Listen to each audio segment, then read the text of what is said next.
রোজ রোজ একঘেয়েমি পটল খেতে ইচ্ছে না করলে পটল পুড়িয়ে এভাবে রেসিপিটি বানিয়ে দেখতে পারেন। ভাত, রুটি, পরোটা যে কোনো কিছুর সঙ্গে এই রেসিপিটি খেতে ভীষণ ভালো লাগে। নমস্কার, কাকলিস কিচেন অ্যান্ড লাইফস্টাইল চ্যানেলের আবার একটা নতুন রেসিপিতে আপনাদের সবাইকে স্বাগত জানাই।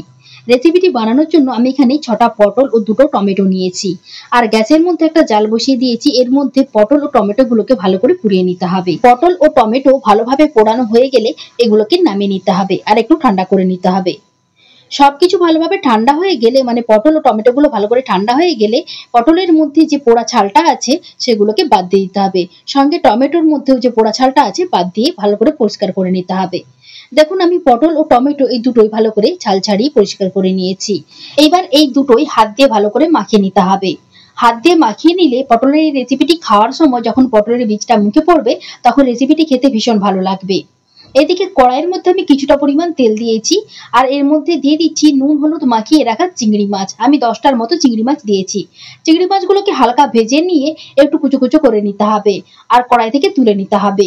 আর কড়াইয়ের ওই তেলের মধ্যে দিয়ে দিচ্ছি অল্প একটু কালো জিরে, দিয়ে দিচ্ছি 8টার মতো রসুন কুচি, আর দিয়ে দিলাম 2টো কাঁচা লঙ্কা। অল্প একটু পেঁয়াজ কুচি দিচ্ছি, মানে একটা বড় সাইজের পেঁয়াজ কুচি দিচ্ছি। এবার এই সবকিছু ভালো করে ভেজে নিতে হবে। পেঁয়াজ, রসুন ও কাঁচা লঙ্কাটা হালকা ভাজা হয়ে গেলে এর মধ্যে দিয়ে দিচ্ছি 1/2 চামচ হলুদ গুঁড়ো, 1/2 চামচ লঙ্কার গুঁড়ো, 1/2 চামচ ধনে গুঁড়ো, 1/2 চামচ জিরা গুঁড়ো। এই শুকনো মশলাগুলো ভালো করে একটু ভেজে নিতে হবে। এই মশলাগুলো যখন একটু হালকা ভাজা হয়ে যাবে তখন এর মধ্যে দিয়ে দিচ্ছি মাখিয়ে রাখা পটল ও টমেটো, আর দিয়ে দিচ্ছি ভেজে রাখা চিংড়ি মাছ। পরিমাণ মতো লবণও দিয়ে দিতে হবে। আবারও ভালোভাবে মশলার সঙ্গে পটল ও টমেটোকে ভালোভাবে কষিয়ে নিতে হবে, মানে ভালো করে মিশিয়ে নিতে হবে যতক্ষণ পর্যন্ত না তেলটা ছেড়ে আসছে। পটল ও টমেটোটা মশলার মধ্যে ভালো করে কষানো হয়ে গেলে এর মধ্যে দিয়ে দিচ্ছি অল্প একটু ধনেপাতা কুচি। এতে রেসিপিটি খেতে আরো বেশি ভালো লাগবে। গ্যাসের ফ্লেমটা বন্ধ করে দিচ্ছি আর এটাকে একটা প্লেটের মধ্যে নামিয়ে নিচ্ছি। দুর্দান্ত স্বাদের পটলের এই রেসিপিটি আমার একেবারেই রেডি।